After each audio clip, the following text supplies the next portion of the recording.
questions about your natal charts. So if you guys have any questions, feel free to comment below. Let's see what questions the people have for the chat and us today.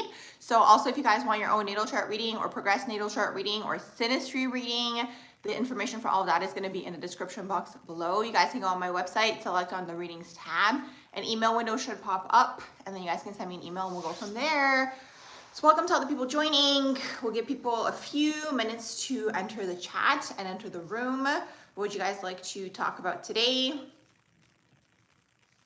Hey LA, you said, what do you know about the Rockphilia asteroid in the 10th house? I don't have too much information for you on that one.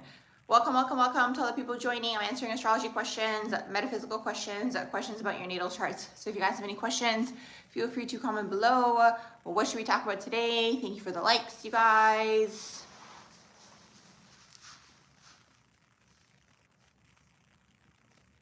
Hey, not minding my business. How are you doing? I'm answering astrology questions, metaphysical questions, questions about your natal charts. So if you guys have any questions, feel free to comment below. What should we talk about today? Thank you for the likes, you guys.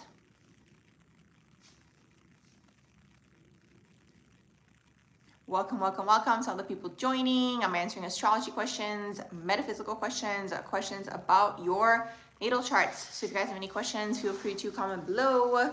What should we talk about today? Hey Mary, how are you doing? Thank you. What's new with you? Welcome to all the people joining. I'm answering astrology questions and metaphysical questions, questions about your natal charts. So if you guys have any questions, feel free to comment below or let me know what you guys would like to talk about today.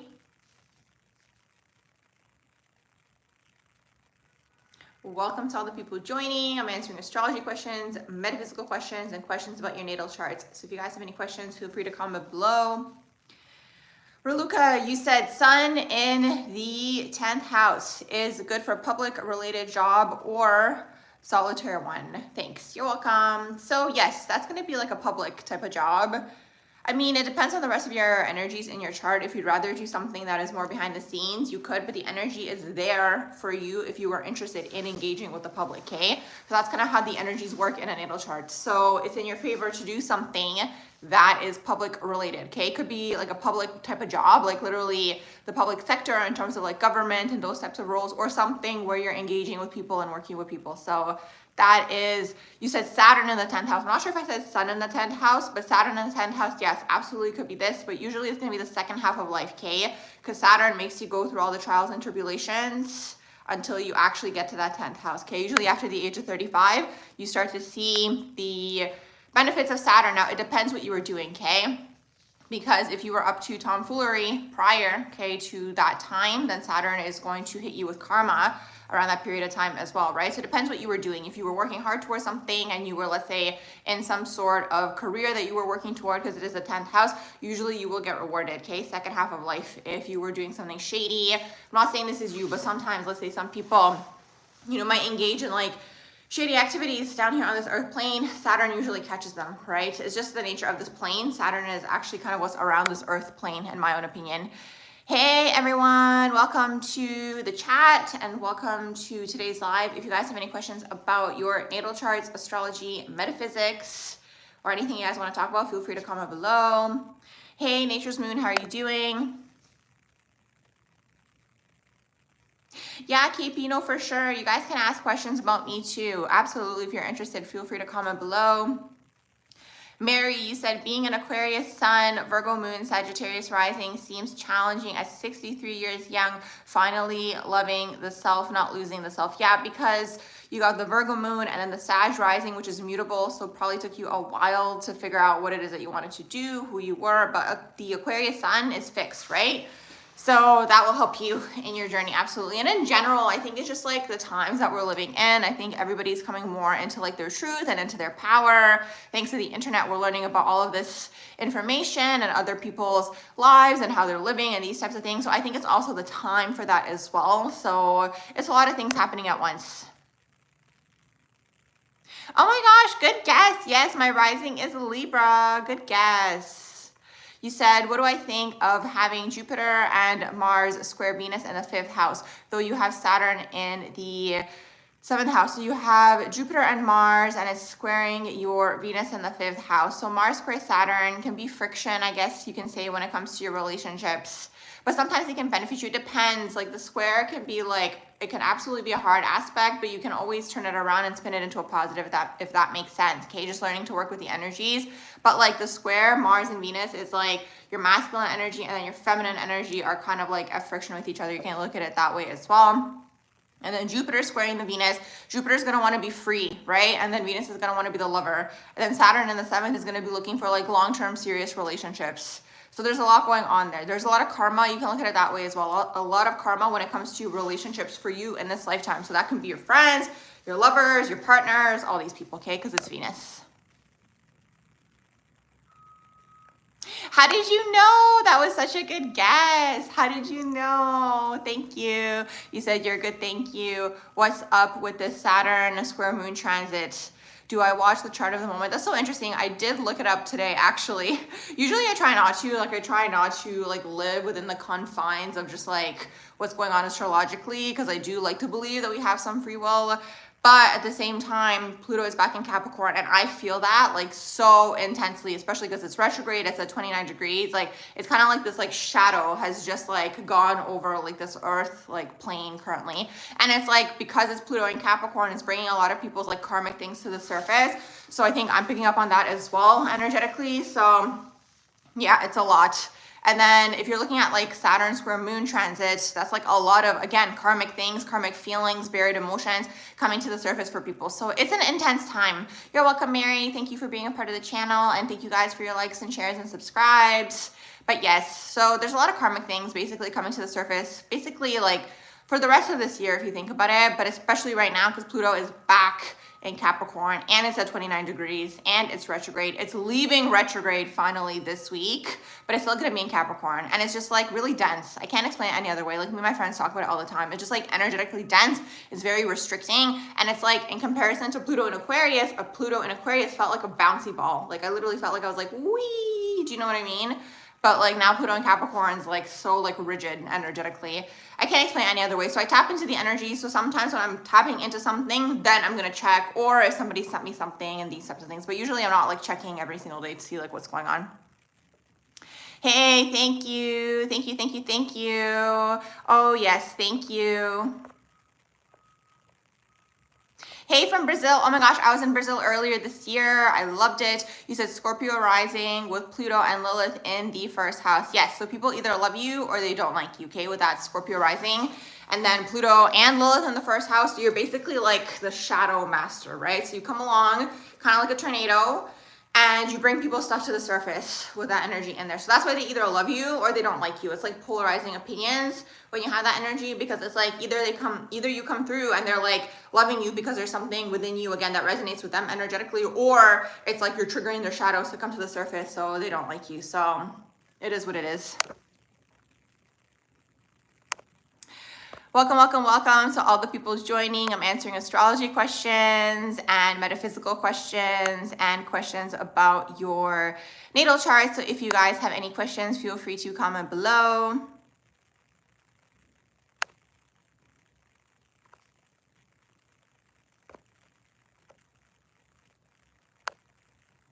What should we talk about today?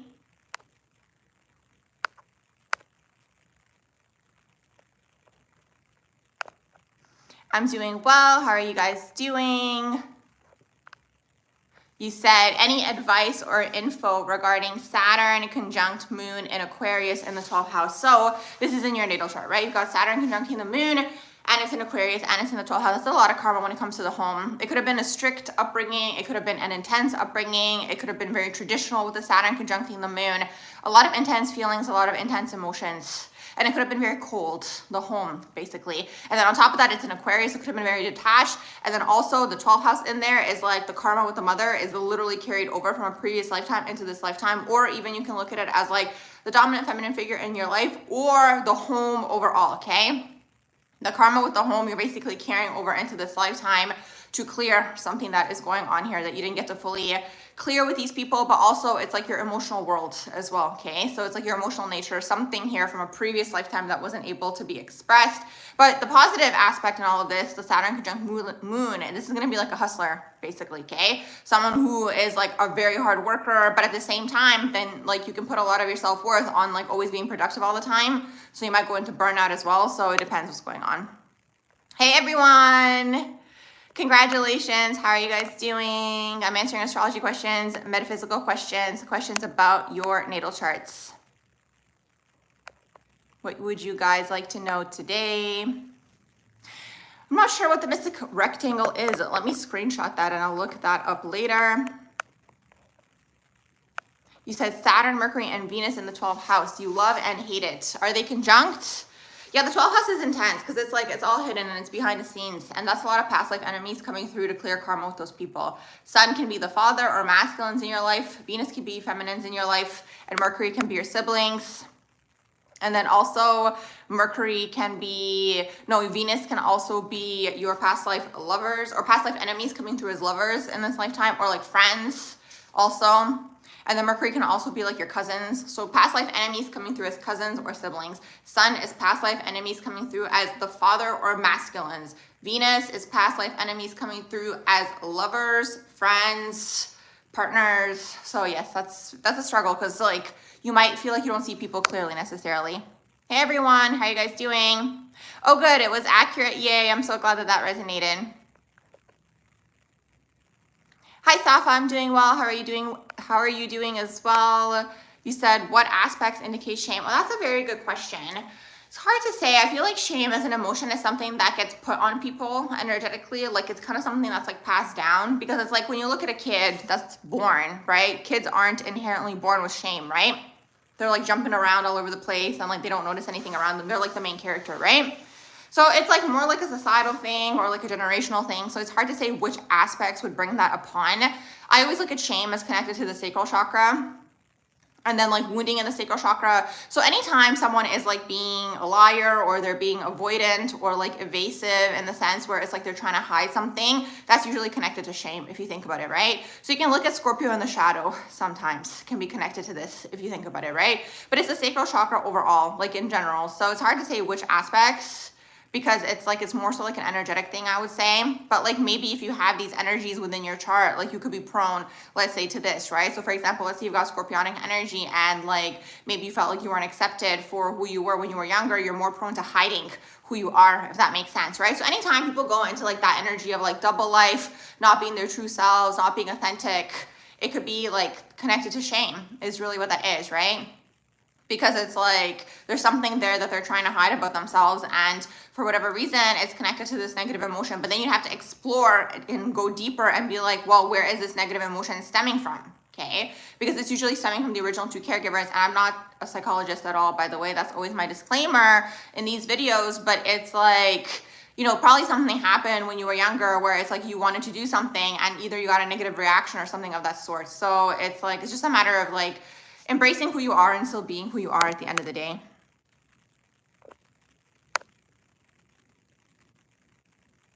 So usually when you don't have anything going on in your houses, that means like that you may have mastered that already in a past life. So your energy is not focused in that area. For example, like let's say you come through in this lifetime and you have like a lot of third house energy, right? In terms of like placements in the third house, well, you're actually meant to master speaking and communicating and the mind and sharing your ideas and these types of things, okay? Let's say you don't have anything in the third house, you could have mastered that already. So now you're focused on another realm or area in your life, okay?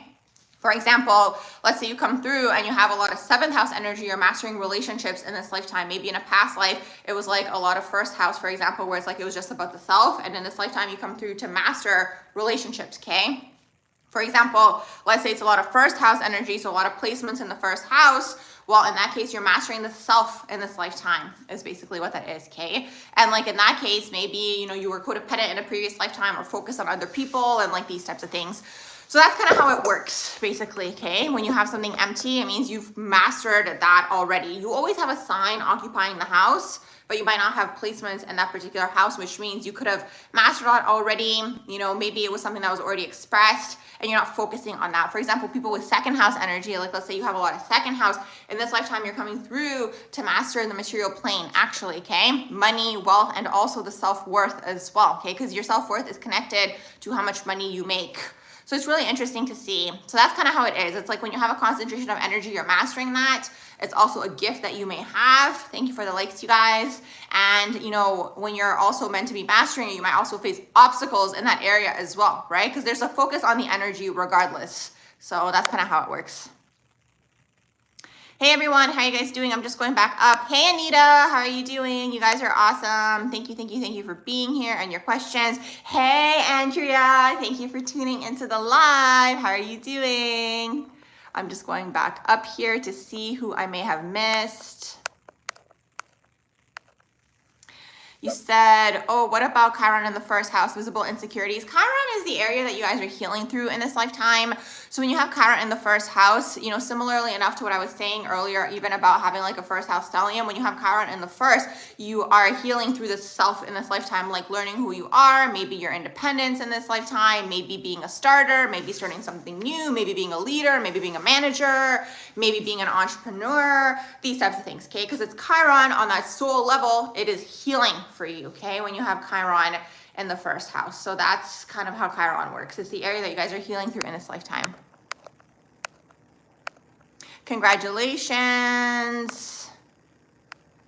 You said, how do I feel about Saturn and Gemini in the 6th house? Okay, Saturn and Gemini, okay, this is going to be like it's a generational energy, right? So you share this with people within that 3-year bracket. So you and those people basically got restricted in the mind. You guys got restricted in the ideas, in the expression. It's usually by the father, and if it's not the father, it'll be a dominant masculine role in your life. So it could be your teachers, it could be your managers, like people who are in that authoritative position above you could have restricted you and the subset of your generation in this particular area, okay? The house always with the generational planets is going to affect you more because the energy is being expressed in that particular area. So for you, Saturn in the 6th house, this could be health, healing, and being of service. So for example, you may have been restricted in the area of health. When you have Saturn in the 6th house, sometimes these people could be very particular, let's say about like their diet or like going to the gym all the time or trying to be healthy all the time because there could have been something that took place, for example, where like there was something going on with their health, let's say in the earlier part of their life. Or sometimes like people who overcome certain health things have Saturn in the 6th house, okay? For example, it could also be like work as well. It could also be your daily acquaintances. So you may feel restricted in that area as well. So any 6th house types of things, Saturn puts that restriction for you, right? But the thing is, as you grow and like as Saturn quote unquote matures, which is usually past the age of 35, you won't feel it as much, right? Because you're mastering that area in this lifetime. You can look at it that way. Hey everyone, hey Concerned, thank you for popping in. Enjoy your time with your guests. I don't keep up with some like current event news things. Let's see. You said you have 3 planets in the 12th house. You said if you have 3 planets in the 12th house, do they all eventually transition to the 1st house? It depends which ones, okay? The internal planets, because like when they calculate the secondary progressions, it depends how fast the planet moves, okay? And it also depends on the degrees in your own personal chart. So typically the sun progresses every 30 years, okay? Typically, right? But like, let's say you have sun at 25 degrees, well, that's going to progress for you earlier in your life, okay?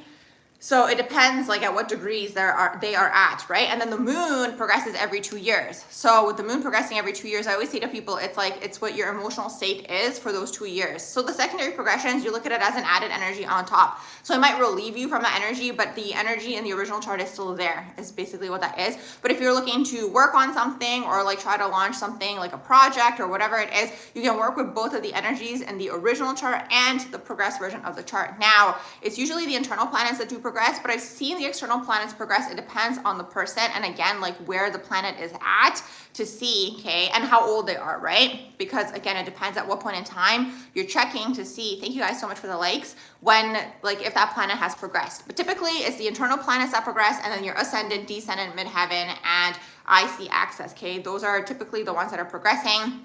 Now, it depends which one of the planets is in the 12th house for you, okay? Let's say it is your sun and your moon and your Mercury. Well, in that case, you might see that progress, for example, maybe by approximately your Saturn return, for example, right? Again, the moon will progress every 2 years. So it's like the moon is kind of jumping around and moving around because it's like, again, it's calculated. The way they calculate it is like the moon phase changes every 2 days. So that translates into secondary progressions to every 2 years, okay? The sun approximately changes, you know, every time we have the sun sign changing, right? Approximately every month, right? That's why it's approximately every 30 years. So that's kind of how it works. That's how they calculate the secondary progressions is basically what that is. So depends which planets they are. If it's the internal ones, most likely you will progress out of that. So you get a little bit of a lighter energy and like a break from it, but it's still, you can kind of look at it as like the original natal chart is still who you are. Do you know what I mean? So you'll still be psychic, you'll still be intuitive, but maybe now when it progresses into the first house, it's like you kind of come from behind the scenes to like the forefront, for example, and you're maybe using your creative ability and your gifts in a different type of way, if that makes sense. So you always want to look at it as an added energy on top of basically what's going on in your natal chart already. You're welcome. I'm just going up here to see what else you guys were saying.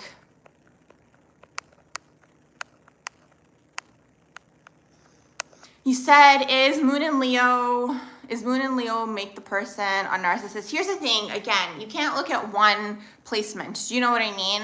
It's like every sign can have narcissistic traits in one way, shape, or form. Like Leo energy can go into narcissism because they can think about themselves, but it's like you can't say that that's the only sign that can go into narcissism. Do you know what I mean?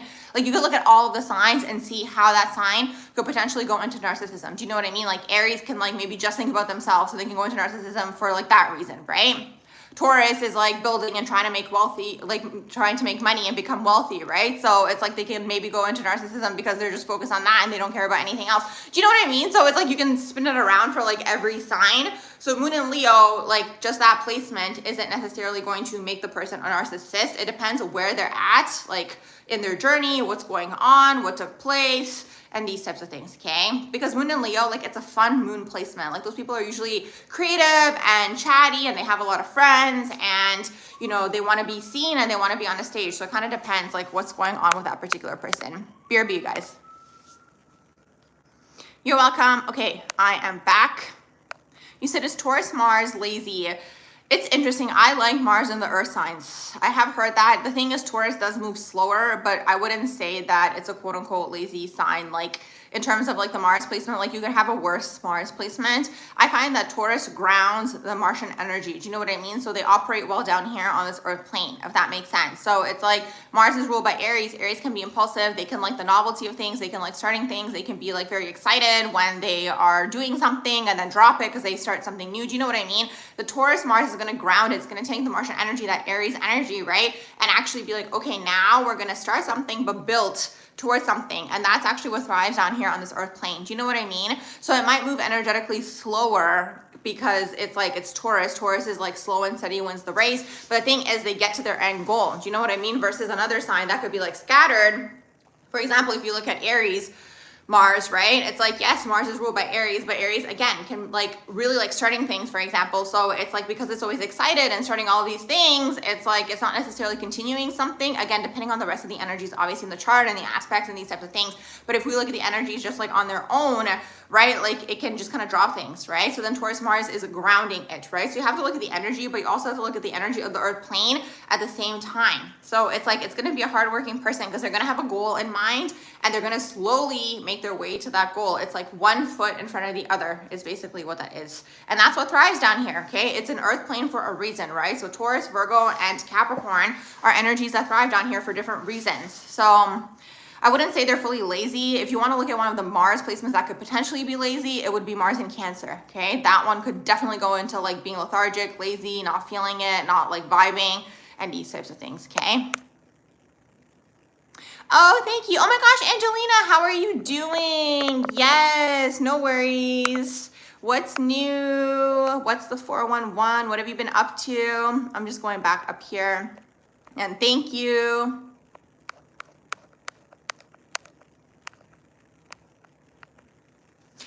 Chiron in Cancer in the 9th house. Okay, This energy is healing through basically the mother wound, okay? It's going to be a big one, and family and having a family. So maybe in a past life you didn't have a family and you come through in this lifetime and you finally have a family feel. So it could be something like that, okay? Because Cancer is the most abandoned sign and most abandoned energy. So you're healing through the feminine energy in this lifetime. So the mother wound, family, having a home, family, like people who feel like a family to you, having that family feel in general. With Cancer, it's also the feelings, okay? Being in tune with the feelings and the emotions, maybe creativity, sometimes like the feelings you can translate into creativity. And then the higher mind, okay, because it's the 9th house. So the higher mind would be like belief systems and like learning about different types of things and all of these wonderful things, okay? So that's basically the 9th house. So you're healing through that particular area in this lifetime.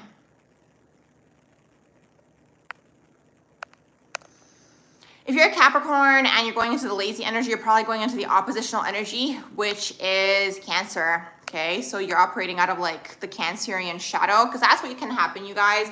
If you go, so you can have the sign, right? But sometimes if the sign can go into the shadow, it can go into the oppositional energies shadow. So it could be this.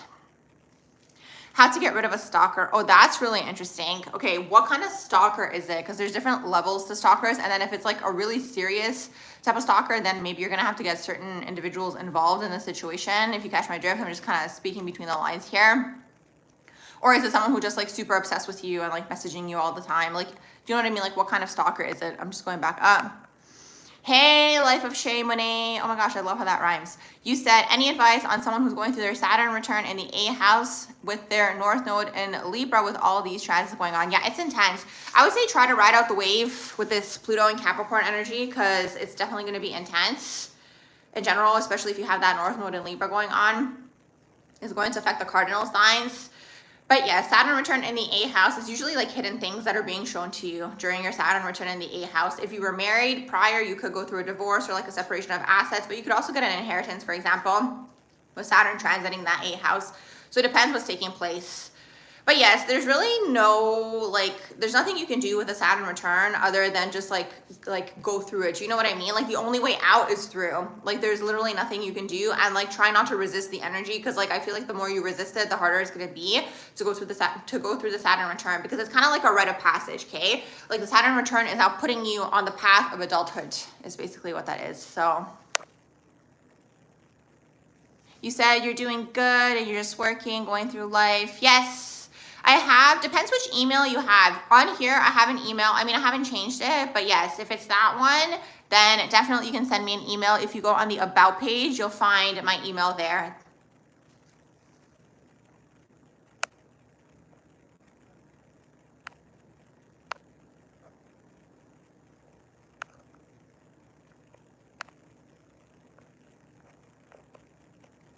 You find that a lot with Capricorn risings. What do you find a lot with Capricorn risings? You said, how do I feel about a Capricorn rising with Neptune in the 1st house? Yeah, that's not seeing yourself clearly. So that's interesting. This is why you got to look at everything in a chart, you guys, okay? Because Capricorn rising basically is here to work, and the direction you're heading in is hard work, like being a boss, like a manager, an entrepreneur, like something of the sort, okay? Like getting the money and the gains and the wealth. But now you have Neptune in the 1st, which is now blurring everything for you, is blurring your identity. A lot of the time when you have Neptune in the 1st, so it gives you the undertone of having a Pisces rising, people project a lot onto you, okay? They project their dream, they project their goals. So it's like you might not know who you are because people are projecting things onto you. So really taking time to yourself to figure out what it is that you want to do, right? But in combination, right, Capricorn rising and then Neptune in the 1st house, like you can literally be manifesting left, right, and center if you take like these goals and these dreams and these ideas and actually ground them into this physical reality. You're welcome. I'm just going back up. You said 2nd nodal return next year, 10th house, feeling lost career-wise. You said had lots of events this year, keeping you tied to family, 4th house. Is this, yeah, so anytime you have anything going on with the 10th house, the 4th house automatically gets affected because it's that oppositional access. It's basically what that is. So I'm not surprised that that's taking place. I'm just going back up. Yeah, you're welcome. And the struggle is like when you have a lot of either 12th house energy, Neptunian aspects, or just like, again, Neptune in the first house, like these types of energies in your chart, like people are always projecting onto you and like you're a little out of body. So it's like, for example, let's say you're around these people all the time, you get blurred with what you want for yourself because these people are projecting onto you. Like even like people can project their thoughts onto you. Do you know what I mean? It doesn't have to be like something someone's saying. Like it can be something that they're thinking, they can project onto you. Do you know what I mean? And like, because we're all telepathic, you can pick up on that. So that's why sometimes you might have to physically separate from these individuals, like let's say someone that you're living with or whoever, okay? Someone that you're in proximity to. Because that Neptunian energy, 12th house energy, Piscean energy, even it merges. Do you know what I mean? So especially when you have it affecting your ascendant. So like any like aspects of the ascendant, like Neptune aspects of the ascendant, again, Neptune in the first house, anything going on with like a Pisces rising, even the sun. So even like sun Neptune aspects or sun in the 12th house or sun in Pisces, like you might not know who you are for this reason because it's like you're absorbing a lot that is going on around you. You could be absorbing people's thoughts or like things that people want for you. So it's like you really have to spend time with yourself to figure out who are you, what are your likes, wants, needs, and desires, like trying to separate yourself energetically from these individuals, okay? And I have a lot of videos on how to ground as a 12th house person, and that could apply to anyone who is a little bit more energetically porous.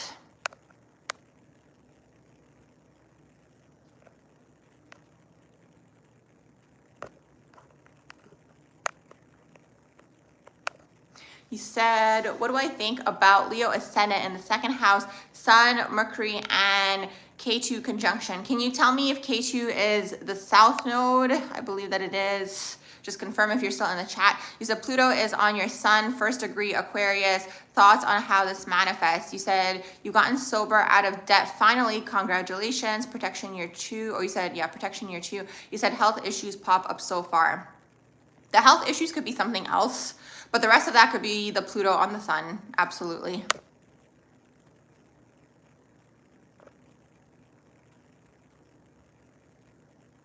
I do Placidus tropical system, so I don't do the Vedic astrology. Yes, I look at the Placidus tropical system, which is in the Western astrology. I'm just going back up here to see what I may have missed. You said you struggle with discipline and communication. You said Chiron in the 12th house Capricorn. Yeah, I'm glad that was accurate. You said 12th house Jupiter in Scorpio. What does this mean? You're lucky with lovers. 12th house Jupiter in Scorpio. Does that mean you're lucky with lovers? I'd have to look at the rest of your chart to see what else is going on in there, because Jupiter in the 12th house, Jupiter is more so like a luck energy, but like the lover's energy could be, I guess maybe Scorpio, if you think about it in that way, but I have to look at the rest of your chart to see what's going on in there. You said, what does it mean if your partner's sibling is born the same day as your ex and their ex is born the same day as your sibling? That's something like karmic that's going on, something energetically like that you guys are clearing. Hey Luna, how are you doing? I hope you guys are well as well. You said question on synastry, Pluto conjunct North Node and North Node sextiling North Node. What does this mean? So the two life purposes you guys are kind of activating for each other, okay, with the North Node sextiling the North Node. And then Pluto conjuncting the North Node, whoever is the Pluto could be like clearing certain shadows that could be in the North Node person's way of their overall life path or purpose, okay? Something of the sort, because it's Plutonian, okay? You could be bringing certain things to the surface. So like, let's say the North Node person is like lazy, maybe the Pluto person is like super disciplined, and you come through and you trigger that within them, okay? You're coming through basically to trigger their shadows to come to the surface. Anytime you guys have Pluto synastry, Pluto person, okay, most of the time, because the energy is there, it could be either one or the other, but regardless, okay? So one of the people typically is gonna be Pluto, okay, is triggering the other person's shadows to come to the surface. North Node is your life path and your purpose and the direction you're heading in, okay? So Pluto comes through to trigger whatever that person is kind of like, you know, not paying attention to or not doing or avoiding doing or escaping from in terms of like what they agreed to do on that soul level, basically.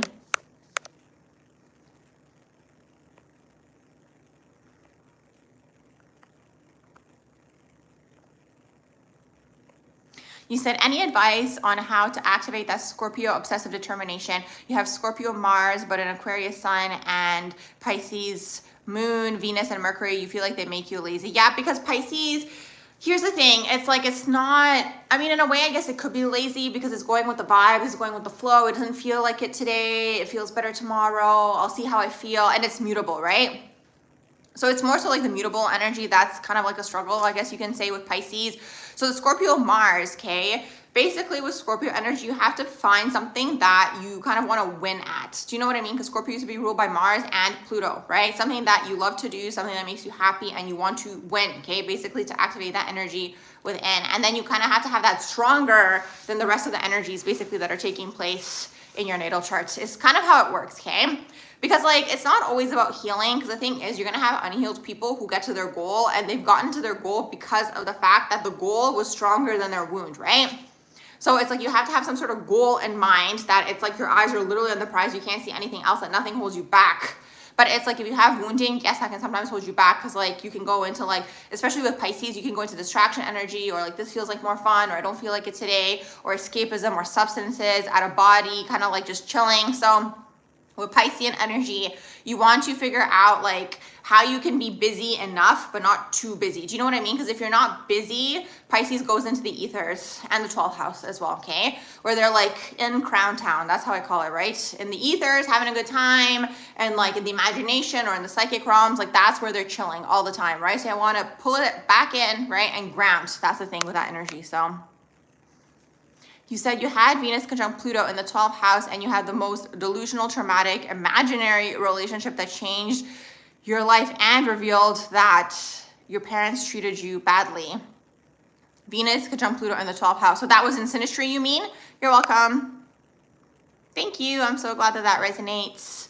You said, what do I think about Leo stellium in the 11th house, Mars, Mercury, Venus? And then you're a Virgo with the sun in the 12th house conjuncting the North Node. Basically here to be seen and for your creative ideas, okay, with that 12th house, here to share some sort of idea. The Virgo sun in the 12th house, and then it's conjuncting the North Node, I'm guessing is also in Virgo in the 12th house.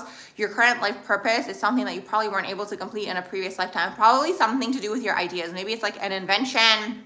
Maybe it is a startup, maybe it's a tech thing, it could be the fashion industry sometimes, something futuristic, okay? That maybe in a previous lifetime you weren't able to express because it could have been too ahead of the time. You come through in this lifetime because it's like the collective could be catching up with you, for example. So it's something to do with the mind and like the ideas, and then you being seen, right? So it's like you invented, but you're also the face of the company. Because you know, sometimes you have people who invent things and they're like behind the scenes. Well, you're gonna have to be like seen, right? Because it's that Leo energy, and that's gonna be hard for your sun in the 12th. So it's like you have to pull that energy, right, out even more.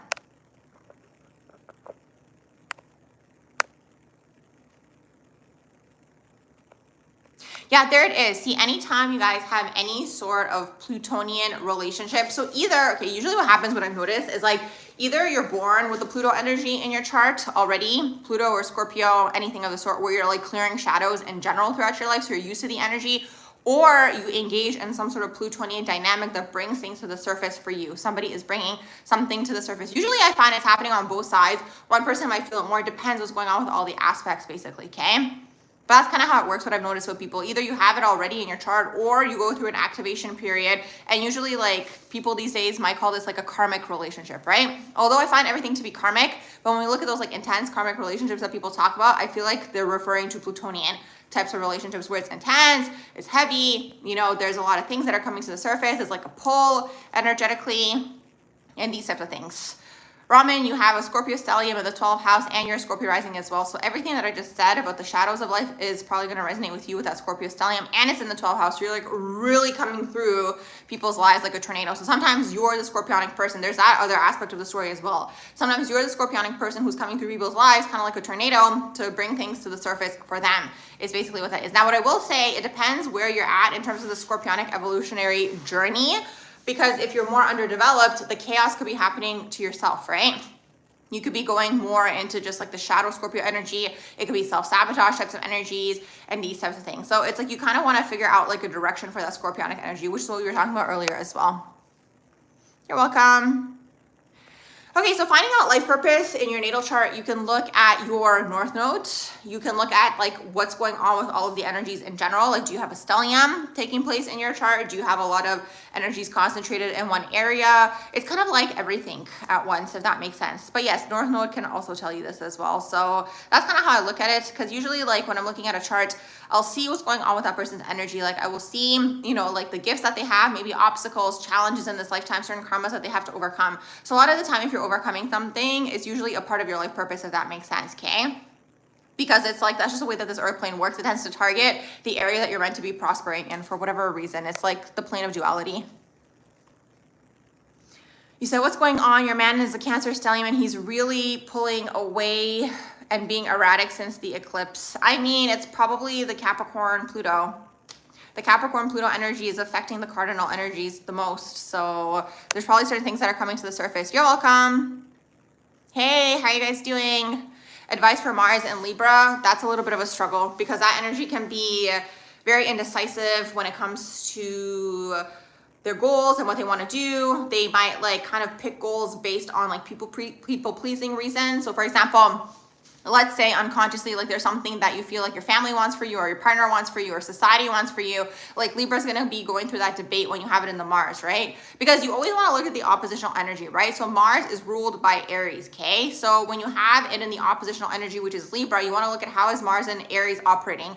Mars and Aries jumps after goals, right? When the opportunity comes, you're like, yeah, I'm going to do it, even if they're not ready, literally jumping into the fire. Libra's going to be like, should I not? And I find that the indecision with Libra is usually connected to like the head versus heart, okay? And the heart being like the intuition aspect of things, what the soul actually wants to do, and the head being usually like something that either society wants for you or the family wants for you or, you know, your partner, whoever, right? That's kind of how it works with that Libra energy. So you have to learn to kind of start to listen to that intuition and like practice it more and like not care about what these people want for you or like what they're projecting onto you or like, you know, what they said you should do, like these types of things. That's kind of where that Libra indecision comes from. And then when you have it in the Mars, it's a struggle because the Mars is the solar plexus, right? So it's like part of your identity, right? Which is your solar plexus chakra could very much be like, you know, you going into the energy of just like, again, like doing things for other people or just like always looking for a relationship. Like Libra kind of goes into that avoidance as well through relationships. I find they avoid the self, okay, through relationships as well. And then they can be codependent and these types of things. So that's kind of like what's going on with Libra. And then you have it in your Mars. So it's like your personal power, right? Which is your solar plexus is in Libra, which is about other people, right? So it's like in this lifetime, it's about balancing that within yourself. And to get there, you're going to have to look at, again, how does Mars and Aries operate, but also like, how can you come more into your power? And you might notice that you might attract a lot of people who might be selfish in your life, for example, or like always choosing themselves or like forgetting about you or these types of things. And that's because they're teaching you to pick yourself and come into your power kind of thing, okay? You're welcome. Hey, from Turkey. I was in Turkey this year too. I'm just going back up. How are you guys doing? I'm just going to go see who did I miss up here. Thank you. Love you guys. And thank you for the likes and shares and the subscribes. If you guys haven't liked the video yet, make sure you double tap on the screen so you guys can like the video so that like number comes up. There's like the different types of liking when you're on live, but double tapping on the screen basically like allows that, you know, the thumbs up liking thing to go up. And then there's the other like where you can like send the hearts, but I'm talking about like the double tapping on the screen. You said, what can I tell you about the 5th degree in the ascendant? So that's Leo, okay? 5th degree is Leo, so you need to be seen basically in combination with, thank you guys for the likes. You guys need to be seen when you have that 5th degree in the ascendant, okay? This is part of like the direction you're heading in, okay? To be on a stage, to be seen, to be creative. Maybe you're interested in acting, maybe it's theater, maybe it's teaching, anything of the sort, okay? With that 5th degree. So that's basically what's going on there. I'm just going back up.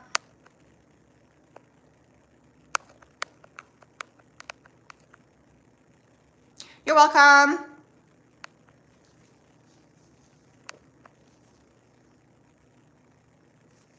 You guys were asking something. Oh, what's my Mercury? You feel like you don't like when people communicate slowly?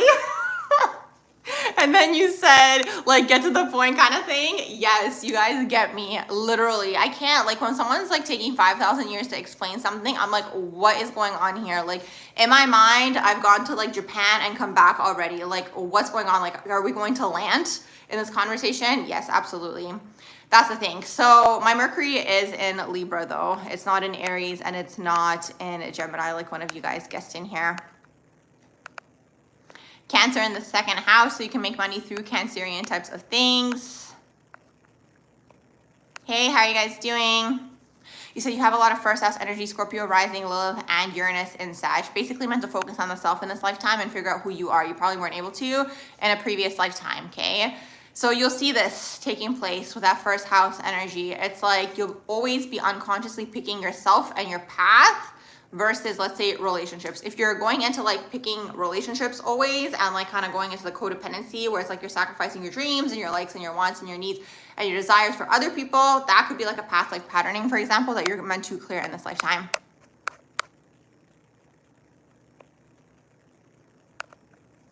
Saturn return in the 5th house. So Saturn return in the 5th house is interesting because usually Saturn in the 5th house is like the restriction on your creativity when you were younger. It could be the restriction on the inner child as well. So it's interesting because Saturn return in the 5th house, a few things can take place here, okay? Sometimes you might, let's say, feel restricted when, okay, so you could feel restricted in the area of creativity during your Saturn return, for example. You could have a lot of like things coming to the surface for you where maybe you were restricted when you were younger and now you're kind of like finding your creative path. For example, it could be this. You might have a kid, okay, around your Saturn return in the 5th house. So if you're not interested in that, well, you know what to do, okay? Saturn return in the 5th house. Also, it could be sometimes you might meet like an older lover, for example. Saturn return in the 5th house as well. Like in terms of love, dating, and relationships, it could be like an older lover or something of that sort. But regardless, like if you look at Saturn being in the 5th house, it's a restriction on the creativity. And then the Saturn returning, okay, going through here, basically is going to bring certain things to the surface for you in terms of your creativity, your inner child you weren't able to express. Maybe you wanted to be in dance when you were a kid. So maybe now you're healing your inner child and you will like enroll yourself in a dance class, for example, like things like this, okay? It's anything to do with your creativity.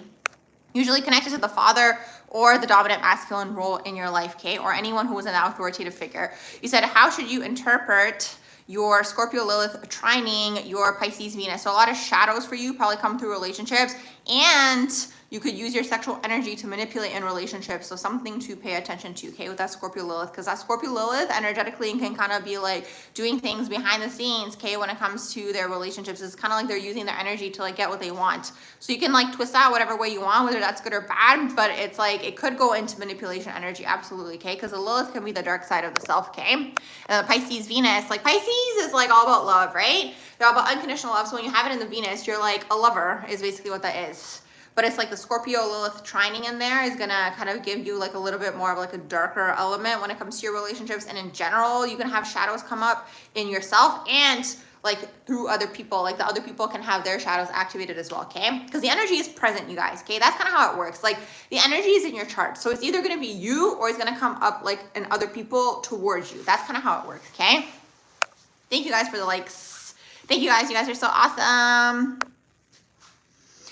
Mars in Cancer, yeah, that's a little bit of a struggle energetically, Mars in Cancer, because this energy can go into being lethargic. I always say if you have Mars in Cancer, you want to see what is going on, like in general with like maybe Mars aspects, because that could kind of help the Mars in Cancer, for example, or like anything else. Because again, Mars is your personal power, you guys. Okay, you guys can look at it that way. Like your solar plexus chakra, it's like the fire within.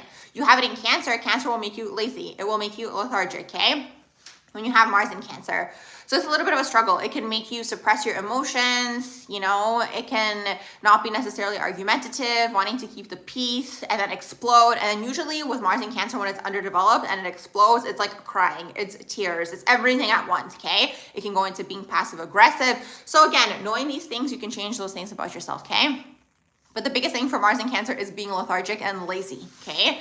And you know what's interesting too? What I've noticed with Pisces energy, the shadow Pisces can sometimes go into negligence, for example, because they can go so much like into the ethers and out of body, they can like neglect things in their like day-to-day and these types of things, okay? And any like Neptunian aspects as well.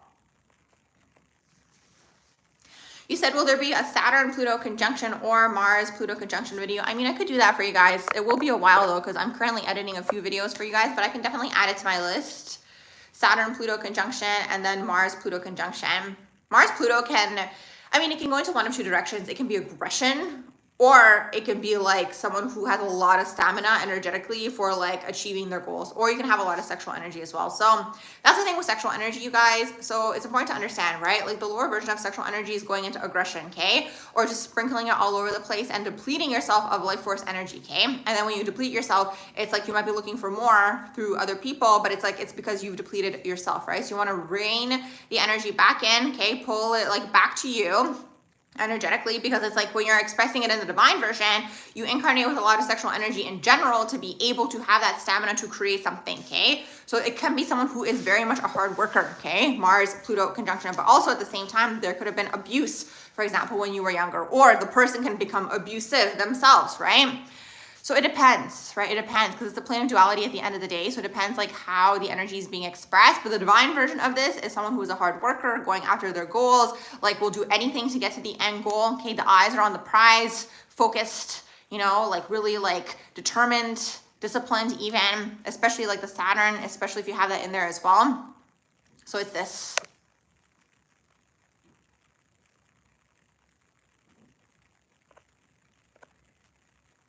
Mars and Scorpio. So Mars and Scorpio is similar to the energy that I was just expressing, okay? In terms of like the Mars conjunct Pluto. So Mars and Scorpio is very similar. A lot of stamina, but it's like, again, these people incarnate with a lot of sexual energy. And because you have a lot of sexual energy, if you don't know how to express it, you can go into hypersexualization and sprinkling it all over the place, okay? And then, like I mentioned, you're depleting yourself energetically because this is your life force energy. You always want to shoot the energy upwards toward your higher chakras, okay? Because it's like if you're connecting sexually with people, you are energetically connecting to that person. And then if they've connected to other people, then you're connecting into this like web energetically that's happening behind the scenes, okay? So that's the thing with Mars and Scorpio. So it's like it depends at what point of Scorpio the energy is on. Do you know what I mean? Because if it's in like the completely shadow version and like the lower version or just like the unevolved version, it's like going into paranoias. It is sprinkling the energy all over the place. It doesn't have a goal in mind, but it's like if that energy is taken and you put it toward a goal, okay, and you put this obsession toward the goal, right? It's like you're going full force for that thing because you're taking that scorpionic sexual energy, the obsession to focus on this goal that you have, right? But most of the time, like Scorpio, when it's going through like the underworld, right, to go through the whole like self-discovery journey and like the whole death and rebirth process, a lot of the time when they're younger, they can be codependent, they can give their power away, they can put it on other people, okay? And that's why Scorpio becomes possessive, because then they merge to the other person, right? So there's a lot to say with this energy, but it's like that's kind of like the unevolved version, I guess you can say, right? Which most people, like until you come into the awareness, most people are in the unevolved version, right, of themselves. That's just how it is down here. Everybody goes through that phase, right? So it's like when you come into more awareness, then you'll understand how you can use sexual energy literally to bring through whatever it is that you want. So sometimes people incarnate with a lot of sexual energy, right? And they don't know what to do with this energy, right? So usually it goes toward a person or people or like whatever, right? Or again, it can go inward and then it can go into aggression as well, right? So there's that aspect of it. That's what I was just mentioning too, right? So it's like if you have a lot of the sexual energy, it's like either find a project or some sort of creativity outlet or some sort of goal that you're going to put the energy toward. Or, okay, if you have even more, then start going to the gym, for example, okay, to exit, like get it out of your system is basically what that is, okay? Especially if you're working towards something. So this is kind of how I see it. It's like if you're working toward a goal, you want to take the sexual energy and work toward that goal, right? Otherwise, people are going to take your energy and then kind of apply it for themselves. That's kind of how it works, you know? But if you've gotten to your goal and you're like where you're at, then you can do whatever you want. Do you know what I mean? But it's like if you're using your sexual energy to focus on something, right? It's like you want to use all of it to focus on that particular thing and like not get distracted. So on top of that, you're going to be super attracted to people, right? Because it's like they want a piece of that energy, right? They want a piece of that pie to kind of unconsciously what's happening is they're picking up on the manifestor's energy. That's kind of how it works, okay?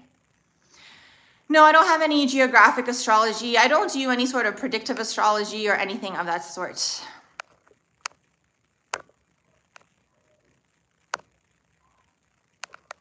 Your Sagittarius rising, hey Lorraine, your Sagittarius rising, Saturn, Uranus, and Neptune all in Capricorn are in your first house. You're only motivated when you're at work. It's difficult to get motivated at home. That makes sense, okay? Because home is Cancer. Capricorn is the oppositional energy. Like Capricorn's not going to be motivated at home. Do you know what I mean? Like Capricorn needs to be in that environment because it's like, you know, like maybe they're competitive also and like it gives them the structure, it gives them the discipline. When you're at home, you know, sometimes like we make energetic associations to things, you know what I mean? So sometimes for some people, it's like they have the energetic association that like my home is my home and that's where I chill, right? So it's like when you go into that environment, you might not work because like you have that association in your mind energetically, right? Like the body always remembers. Same thing, like let's say you have a bedroom and you're trying to study, like let's say you're trying to study while you're sitting on your bed. Most likely you're not going to be able to study because you have the association, okay, when I'm in my bed, I'm going to sleep, I'm relaxing. So you're not going to be in that state to study or absorb the information maybe as well as you would. Let's say you were sitting at a desk. desk, okay? So it's this. So it's like if you want to change that within yourself, you could, right? Just like having the awareness, like, okay, I'm changing this energetic association that I have. So that's probably what's happening with you. I'd have to see how to add those subtitles. Like I always thought that you can select the subtitles that you guys want and then have it be in whatever language you guys want. Like you guys can always like choose like the closed captioning. You're welcome. Mars and Virgo and romantic compatibility. What's interesting with Mars and Virgo is they're actually the freakiest out of all the Mars signs. I'm just going to slip that in there. But they can also be nitpicky. So depends what's going on in whose charts. You always want to look at the synastry. Mars and Leo. So Mars and Leo needs to be seen, okay? So these people need to have some sort of admiration or adoration or crowd. Do you know what I mean? That's what's going to motivate Mars and Leo. So it's going to be a struggle for them to start something, because usually everyone who's starting, okay, unless you have connections and unless like people are pumping up numbers and these types of things, right? But if you're just like an everyday person and you're starting, you're going to start at zero. Everybody starts at zero, right? So Mars and Leo is going to struggle with that because it's like a hit to their ego. And it's like sometimes Leo doesn't want to start something because they kind of want to have the crowd right away. But it's like you're not going to have the crowd right away. You have to build, right? So Mars and Leo, for them, what they should do, okay, obviously everyone has a free will to do what they want, but suggestion for them is like to kind of like picture, like do the placebo effect, right? Like trick yourself, you know, like, oh, there's a crowd. So like pretend you're always performing and then the people will come, right? So you kind of have to have the persistence in that. So it's like Mars and Leo, like that's what they're looking for, right? They're looking for that validation of like being on a stage and getting the praise and these types of things. So it could be this. And then in the shadow, it's like all publicity is good publicity. So they can go into like dramas in their everyday lives if they're not getting that, right? From an external place or source. Like Leo energy is like the actor, the entertainer, the comedian. They want to be on a stage, right? Sometimes you'll see politicians have this in their charts. Sometimes you'll see, let's say, teachers, entrepreneurs, like someone who's on a stage, right? Presenting something, being funny, adding the comedy, being theatrical. That's Mars and Leo, okay? How to work with Saturn energy. Curious to know, are you talking about your own Saturn placement or Saturn in general? You said Mars and Pisces. Is it also similar to what I just explained? So interesting. I was already answering that question for one of you guys earlier. In my head, I was already answering for Mars and Pisces. I think what we were talking about was just like lethargic energy. So like Mars and Pisces, it's interesting because it's like you have Mars and Cancer that can go into being lethargic. Mars and Pisces can just like completely detach, if that makes sense, okay? So they can, I wouldn't say that they're lethargic. I would just say Mars and Pisces is just like in their own world altogether. So like they're not like focusing so much on what's going on in the physical reality. What I've noticed with Mars and Pisces people, depends what's going on in their charts, but sometimes they can be cloud talkers and they usually operate best when they have a team, right? But most of the time, you're not gonna have a team when you're starting again, right? So usually people start from zero, okay? So it's like if you're starting from zero and you don't have a team, again, you have to do the placebo effect and like maybe take on all of those roles and like create that discipline for yourself. It's gonna be hard because Pisces is always going off into the ethers. Like Mars and Pisces is gonna be creative, yes. You're gonna have a lot of ideas. You'll be connected to the other side, you know, super spiritual, absolutely. Like that's all there, but it's like going into the ethers, right? So you wanna figure out how can you ground these ideas. So when you're starting something, you're gonna have to kind of just like get into the energy, honestly, just like figuring out discipline for yourself, having a structure of some sort, like maybe seeing what works for you. Because sometimes it's like, for some people it works to have like deadlines, right? Maybe it's most people. Maybe most people would be lazy if they didn't have deadlines. Maybe we could do a study on that, or maybe there's a study on that already out there, right? But regardless, like if that's how you operate, then like kind of like creating this for yourself, right? If you have some sort of goal or vision in mind until you get to the point where you can have a team where it's like you have this person doing this and that person doing that. Because like sometimes Pisces, when it's doing something, it can go off into the ethers or like daydreaming or like forget what they're doing and like not focus what they're doing. And then like, because it's mutable, it can change its mind. And like, I don't feel like it today, right? So it's like, it's a blessing, this energy, because you have strong visualization energy, you have a lot of creativity, but a lot of the time it doesn't get used, right? Because it's like you're always in the ethers. You want to figure out how to ground these dreams and these visions into this physical realm and into this physical reality, okay? So that's pretty much Mars and Pisces. Like they can be a cloud talker. I've noticed though, sometimes what's interesting unconsciously for them, unconsciously they can attract, because they're like this, unconsciously they can attract somebody to them, okay? That's going to kind of execute their dreams for them, okay? So they could do this as well. Unconsciously, I've noticed with them, like a Virgo type of person, absolutely. But the thing is, what I will say is like, if somebody else is doing it for you, it's gonna be kind of like the way that they want it to be. Do you know what I mean? So it's like, again, if you have a dream in mind and that's like your own vision, you know, you have to be mindful of who you are allowing into your space in terms of who's going to help you, because Pisces is going to like be so trusting. They're going to like allow everybody, and it's like then they twist it around, and it's like they can be an opportunist and they can take your manifestor's energy and apply for themselves. I hope that all of that makes sense. Okay. Hey, Hungry Caterpillar, I love your name. You said you're wondering what to expect for your Saturn return with a lot of 12th house energy in your chart. Sun, Moon, Mercury, Mars, all in the 12th house. What's your Saturn in? Saturn return with a lot of 12th house energy. Can you tell me what your Saturn is in? You said, is it better for Mars and Cancer to learn some self-defense? I think everyone should learn self-defense. I think a lot of people in this world, in my opinion, give their power away, okay? People in general give their power away to other people and places and institutions and whoever, right? This is kind of like the way that the structure has been up until this point. So it's like, what you guys have to understand is like, if you are unconsciously giving your power away, and this is literally what I was just saying about Mars and Pisces, but this applies to everybody because this is like a collective thing that I've noticed, because like the collective has been very codependent up until this point, right? So it's like, if you're giving your power away to a person to quote unquote do something for you or help you with something, most people aren't that selfless, right? It's just the reality of this world.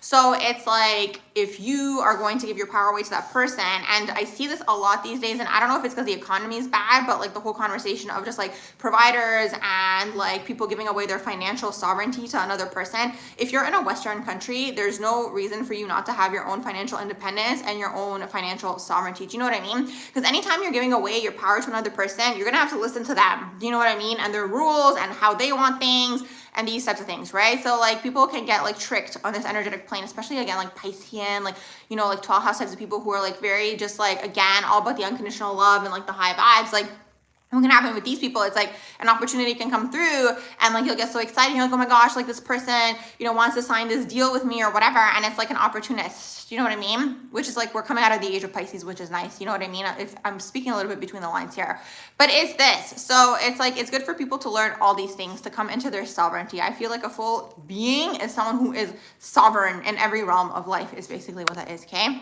And if you have the ability, thank you, Juan. If you have the ability to do so, why not do so? Do you know what I mean? I know sometimes it can be easier if it's like a partnership and someone else is, you know, doing half of the work, or it's a group project. But again, it's like, if it's a lot of you giving your power away, you'll have to be careful sometimes, because there's a lot of opportunists in this world. That's all I'm going to say, okay?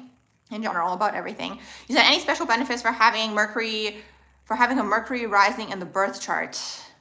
You have Mercury conjunct Jupiter and Aquarius in the 12th house. What do you mean by Mercury rising? You said a Capricorn moon. Hey, Eva. You said, can a Capricorn moon in the 4th house with Uranus and Neptune successfully propel themselves and their family? Yeah, absolutely you could. That's actually the karma, okay? The Capricorn energy. Karmically, you're here to elevate, okay, the financial and social status of the family line. Now, it's not going to be easy, okay? That's just a matter of the fact. People out here are like saying like things happen overnight. For most people, they don't, right? The everyday person. Other people are cheating.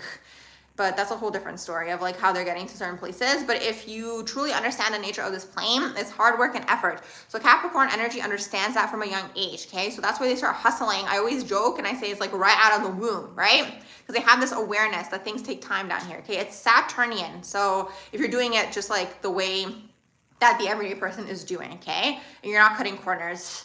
So it's this, okay? So you're basically, yes, meant to elevate the family if you want to. Like you can, it's up to you what you want to do, but the energy is there for you to do that, and the desire line is there, if that makes sense, right? So you're gonna have to put in the work, and then you'll see, you guys will all see, as soon as you start working towards something, then you'll have every other oppositional energy on this earth plane trying to pull you off your path and distract you and these types of things. So again, the desire or the goal has to be stronger, okay, than whatever else is distracting you, or the wound or the soft spot or whatever it is, okay?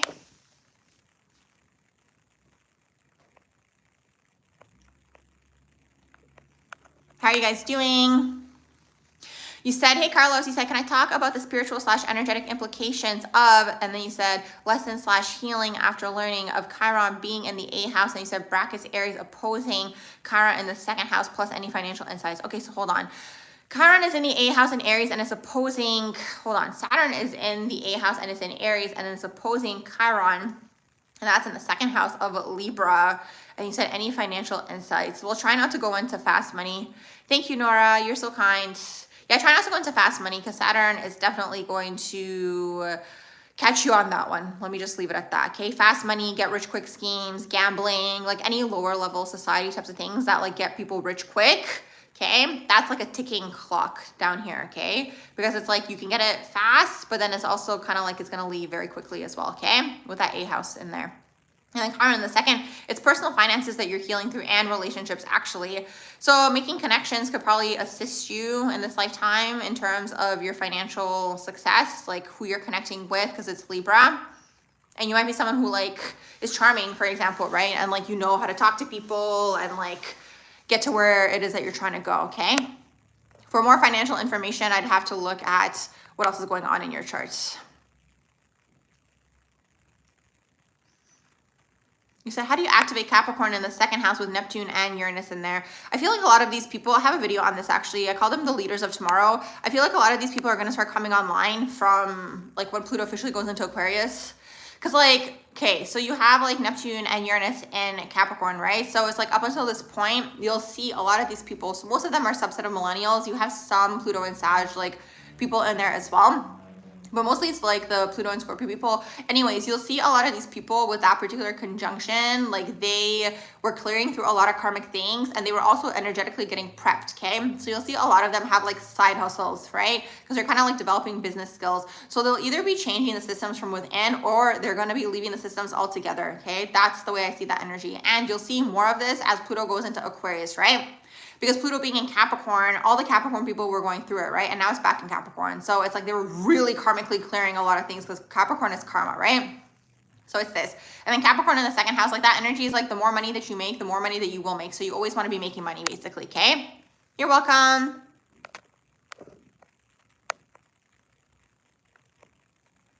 Okay, I'm just going up now to see what did I miss up here. You said, so interesting. You feel like your Pluto and Scorpio does that where they make you look within yourself. Absolutely. Pluto and Scorpio and just like any aspects, like in relationships, like Plutonian aspects, like that's what those relationships are there to do, okay? They're there to bring shadows to the surface. That's kind of how it works. You said, thank you. Have a stellium and Sag in the 9/10th house. What would you like to know about that?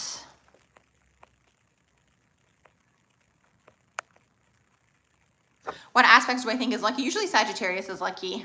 And Jupiter, like aspects in your charts, they're going to be lucky. You say Cancer rising and Leo sun and moon in the second house. You're going to have to integrate that Cancer rising, okay? To basically be seen and shine. So there could be like an abandonment wound that's taking there with that Cancer rising, taking place there. With the Cancer rising, like when I say abandonment wound, like I mean like, you know, like always wanting to be in a family unit with people and like always being around people that feel like home. And like if someone cancels their plans, like, or your plans, you know, like it really triggers you and like makes you really like upset. That's that Cancer rising energy, okay? Cancer has to basically transmute the feeling of abandonment. It's usually emotional abandonment though, I will say that much for them, but it could be physical abandonment as well, okay? And then Leo wants to be seen, right? So Cancer rising like that, Cancer energy, something to do with the home here too that's taking place, right? That could be energetically pulling you, right? Into the shadow energy where it's like you could be nurturing everyone all the time, or you could be like, you know, tending to everyone, right? Because you want to be nurtured, right? So then figuring out how can you do that for yourself instead of putting it on other people.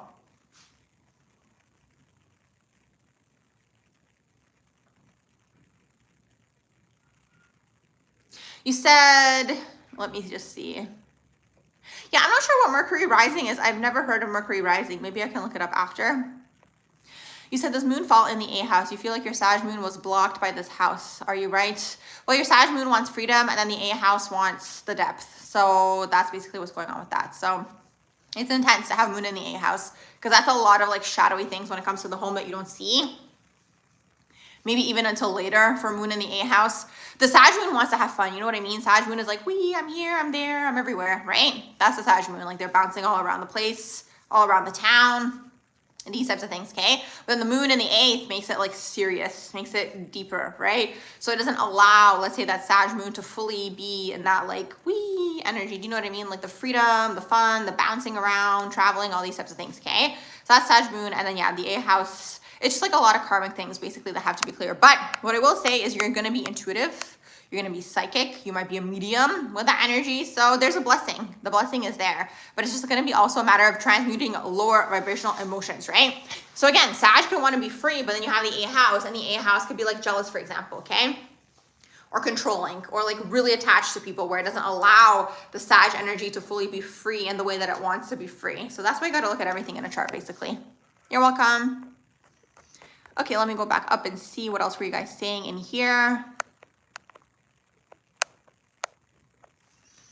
You said, how do I feel about North Node and the 4th house in synastry, and North Node conjunct the Sun in the 12th house synastry? So North Node in the 4th house synastry could feel like a family feel, or like, you know, like the, again, life purpose is being activated through this like homey feel that you guys have amongst each other with the 4th house energy in there. The 12th house is always something karmic, okay? North Node conjuncting the Sun and the 12th house synastry. You know, the person like could be a past life enemy, like pulling you out of your life purpose. It could be something like this as well.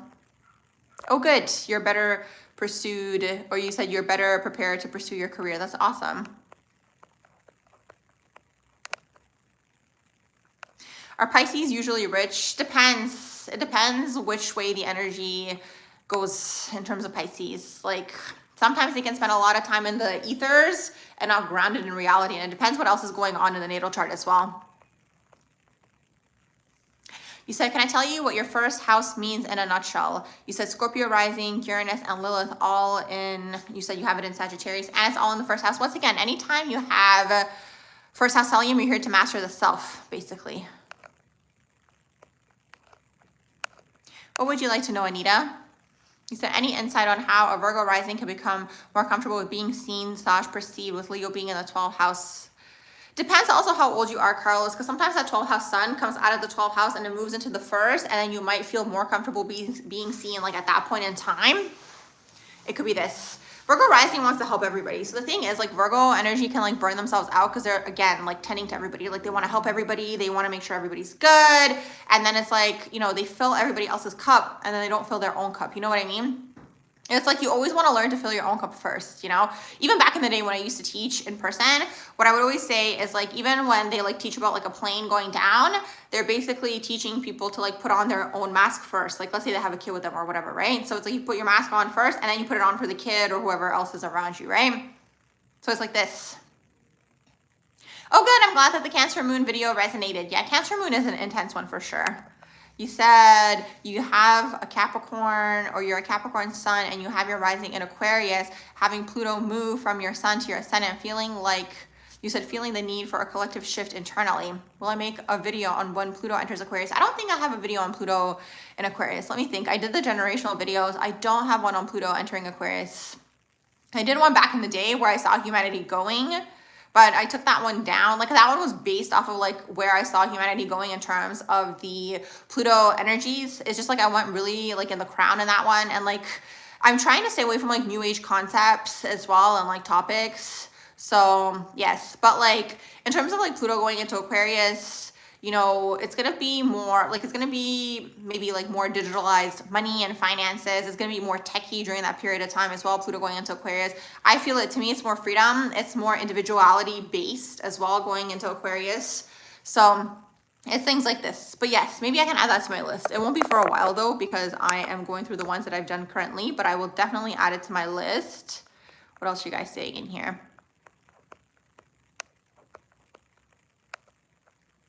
Oh, good. I'm glad that that resonated.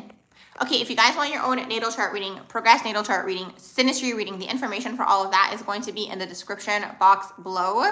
You guys can click on my website, go under the readings tab, an email window should pop up, and then you guys can send me an email and we'll go from there. And if you guys have any questions that I missed this time, I will catch them next time. Thank you so much for being here in today's live. For your questions, likes, shares, and subscribe. Thank you for being a part of the channel. I hope you all have a beautiful rest of the evening.